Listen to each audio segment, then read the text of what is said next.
Jenny Funkmeyer here. I'm gonna read from my absolute most favorite spiritual book, I Am That by Nisargadatta.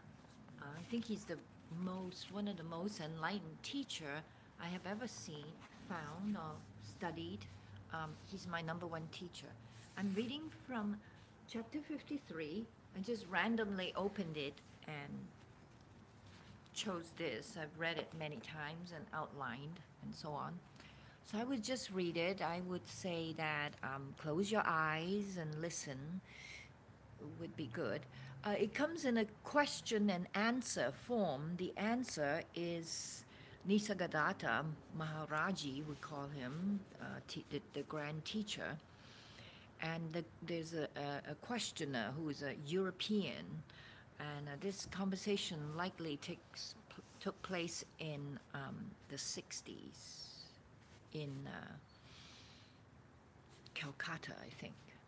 Uh, Calcutta is what, Bombay? Anyway, sorry. I Am That by Nisargadatta Maharaji, uh, chapter 53. Desires fulfilled breeds more desires. Questioner. I must confess, I came here today in a rebellious mood. I got a raw deal at the airline's office. When faced with such situations, everything seems doubtful, everything seems useless. Nisargadatta Maharaji's answer: This is a very youthful mood, doubting all, refusing all, unwilling to learn through another. It is the fruit of your long sadhana. After all, one does not study forever. Long study. Well, enough of it. It took me nowhere. Don't say nowhere. It took you right here, now. Well, it is again the child and its tantrums. I have not moved an inch from where I was. You began as a child and you will end as a child. Whatever you have acquired in the meantime, you must lose and start at the beginning. Questioner. But the child kicks. When it is unhappy or deny anything, it kicks. Maharaji. Let it kick. Just look at the kicking.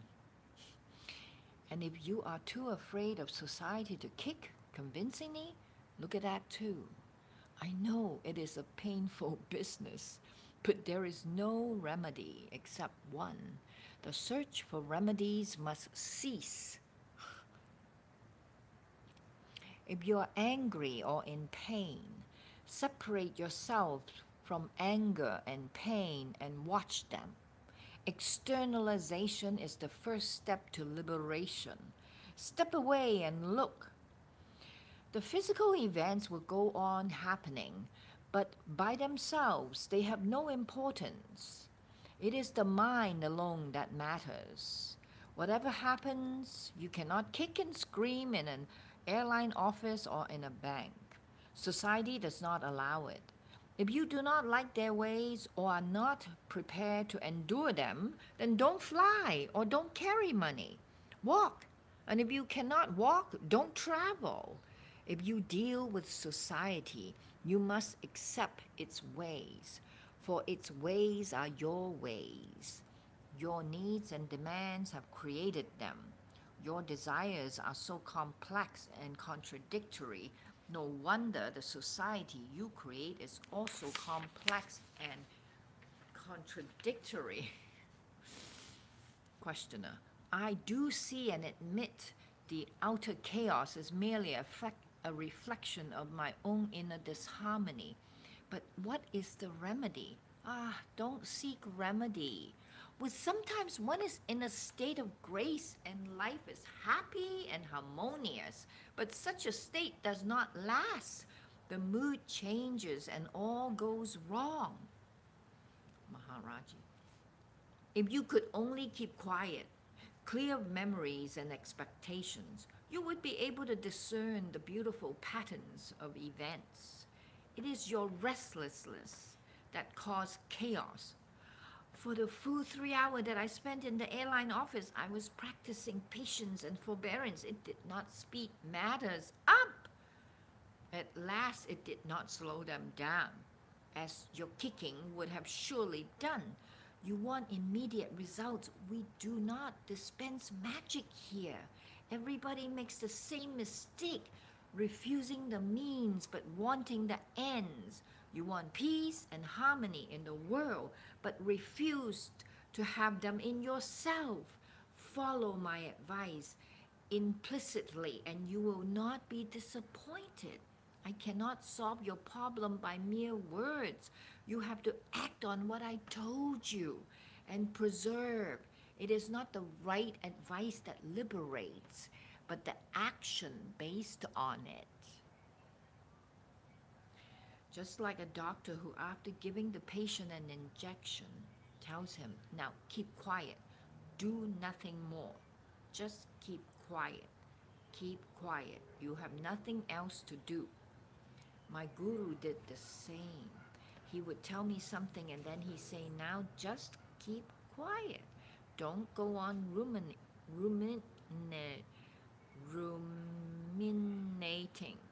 ruminating, all the time. Stop, be silent. Questioner: I can keep quiet for an hour in the morning, but the day is long and many things happen that throw me out of balance. It is easy to say, be silent, but to be silent when one is screaming in me, around me, please tell me how it is done. All that needs doing can be done in peace and silence. There is no need to get upset. It's all theory, which does not fit the facts. I'm returning to Europe with nothing to do there. My life is completely empty.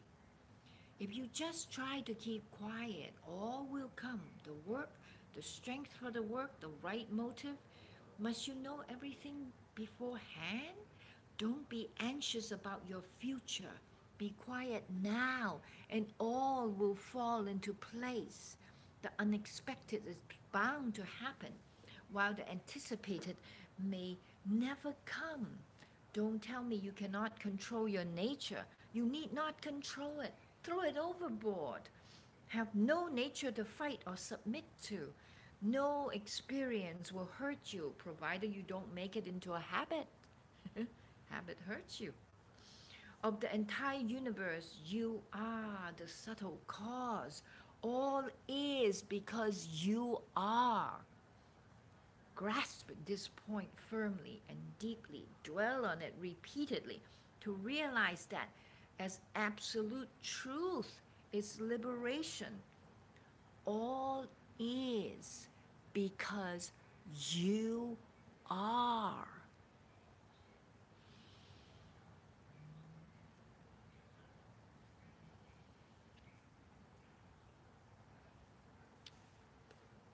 If I am the seed of my universe, then a rotten seed I am.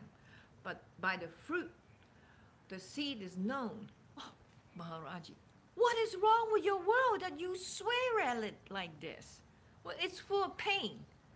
Oh, nature is neither pleasant nor painful. It is all intelligence and beauty. Pain and pleasure are in the mind. Change your scale of values and all will change. Pleasure and pain are mere disturbance of the senses. Treat them equally and they will only be blissed. And the world is what you make it. By all means, make it happy. Only contentment can make you happy. Desire breeds more desires. Keeping away from all desires and contentment is what comes. By itself, it's a very fruitful state, a precondition to the state of fullness. Don't disturb its apparent emptiness. Believe me, it is the satisfaction of desires that breeds misery. Freedom from desire is bliss.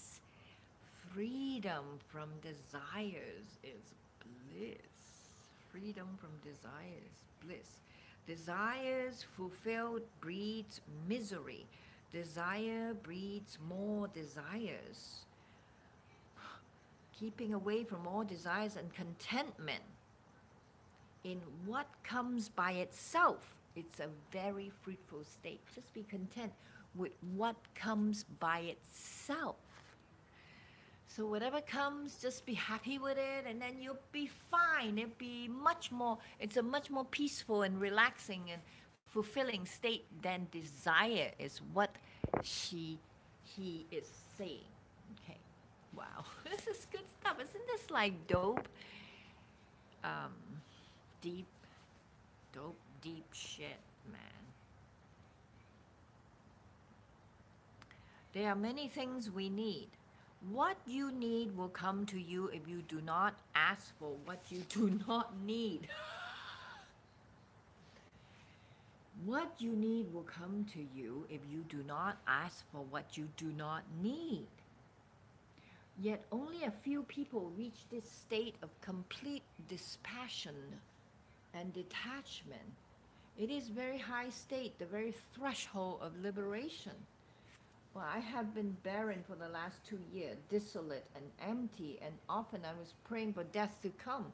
Oh, well, will you come with your coming here? Events have started rolling. Let things happen as they happen. They will sort themselves out nicely in the end.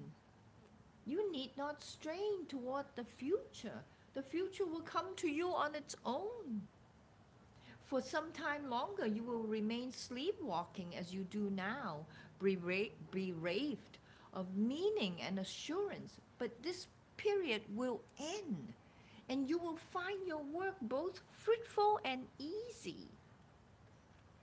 There are always moments when one feels empty and estranged. Such moments are most desirable, for it means the soul has cast off its moorings and its sail for distant places. This is detachment, when the old is over and the new has not yet come. If you are afraid, the state will be distressing, but it is really nothing to be afraid of. Remember the instruction. Whatever you come across, go beyond. Remember the instruction. Whatever you come across, go beyond. That's this guy. Isn't he darling? Isn't he crazy good? Look, it's him. Nisargadatta Maharaji, look at him. Okay.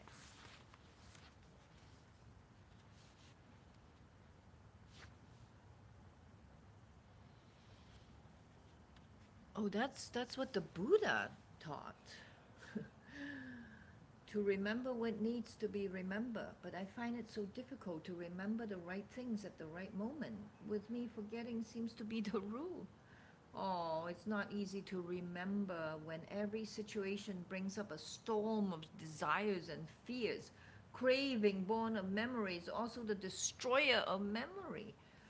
How am I to fight desire? There's nothing stronger. The waters of life are thundering over the rocks of objects, desirable or hateful. Remove the rocks by insight and detachment, and the same water will flow deep, silent, and swift, in great volume and with great power. Don't be theoretical about it. Give time to thought and consideration. If you desire to be free, do not neglect the nearest step to freedom. It is like climbing a mountain. Not a step can be missed. One step less, and the summit is not reached.